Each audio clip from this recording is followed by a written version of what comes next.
हिंदू जन जागृति समिति है हलाल मांस के बिक्री के विरोध में चल रही अभियान एवं सोशल मीडिया के घलो मदद ले जही। हिंदू जन जागृति समिति डाहर छत्तीसगढ़ में हलाल विरोधी कृति समिति के स्थापना के अवैया बेरा में अभियान चलाए जही, जेखर बर पत्रकार मन ले जानकारी देत हुए महाराष्ट्र राज्य संगठन के सुनील घनवाट और रतन यादव बताइन मांस ला छोड़ के सरकारी अनुमति बिना चलाए जात हलाल प्रक्रियाकरण व्यवस्था तत्काल प्रभाव ले बंद करे जाए। ए अभियान के अंतर्गत सबो राज्य में जगह जगह आंदोलन हलाल शक्ति वितरण व्यापारी बंधुओं के बैठक ऑनलाइन अभियान और सोशल मीडिया डाहर व्यापक स्तर में जन जागृति किए जही।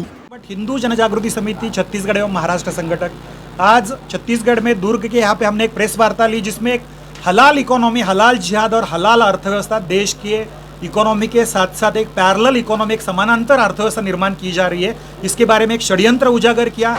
आज ये विषय केवल मीट और मांस तक सीमित नहीं है। हलाल का मांस मुसलमानों में उपयोग में लाया जाता है, झटका का मांस हिंदू में उपयोग में लाया जाता है, लेकिन यहाँ तक ये सीमित नहीं है।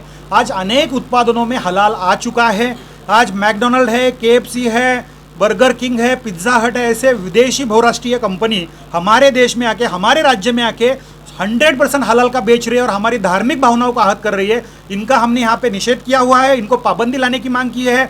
आपको 15% मुसलमानों को खुश करने के लिए 85% हिंदुओं को, अन्य धर्मियों को आप नाराज क्यों कर रहे हैं, उनकी धार्मिक भावनाओं को आहत क्यों कर रहे हैं, ये ध्यान में लेते हुए किसी को क्या खिलाना है आपका अधिकार है, हिंदुओं को हलाल का नहीं चाहिए। और इसके साथ साथ हल्दीराम से लेके अमूल है, ब्रिटानिया है, पार्ले जी है, विको है, इबा कॉस्मेटिक्स है, हिमालया है, ताज केटरर्स है, वाडीलाल आइसक्रीम है, ऐसे अनेक कंपनियों ने यहाँ पे हलाल सर्टिफिकेट लिया हुआ है। केवल हमारे देश में वो प्रोडक्ट पे छापते नहीं है, विदेश में एक्सपोर्ट करने के लिए इन्होंने ये किया हुआ है। और इसकी इकोनॉमी पिछले 9 साल में 2.1 ट्रिलियन US डॉलर की हो गई है। और इस जो सर्टिफिकेट देने का काम इसके लिए कर रहा है तो 6 मुस्लिम NGOs कर रही है, जिसमें प्रमुखता से जमीयत उलेमा हिंद, हलाल इंडिया प्राइवेट लिमिटेड ऐसे संगठन कर रहे हैं।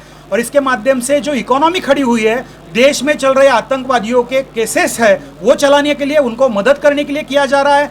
आज दुर्ग से प्रेस कॉन्फ्रेंस के माध्यम से हमने हलाल मुक्त छत्तीसगढ़ बनाने का संकल्प लिया और इस अभियान को हम लोगों तक पहुंचाएंगे, घर घर तक पहुंचाएंगे। जाने अनजाने में हमारे से हलाल प्रोडक्ट जो हम लोग खरीद के अपने घर में ला रहे हैं, उसका पैसा आखिर कहाँ उपयोग होता है?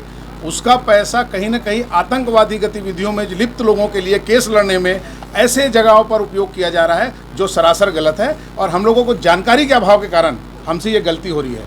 हम सबको जागरूक करने के लिए पूरे छत्तीसगढ़ में एक अभियान चलाएंगे, जिसमें समस्त हिंदूवादी संगठन जो छत्तीसगढ़ में काम कर रहे हैं उन सब से हमारी बात हुई है। और सब लोग एक साथ एक समय पर एक दिन तय करके हम ज्ञापन के माध्यम से सबसे पहले सरकार तक अपनी बात ले जाएंगे। उसके बाद चरणबद्ध तरीके से हम आंदोलन इसमें करेंगे। ब्यूरो रिपोर्ट, उतलंघा न्यूज।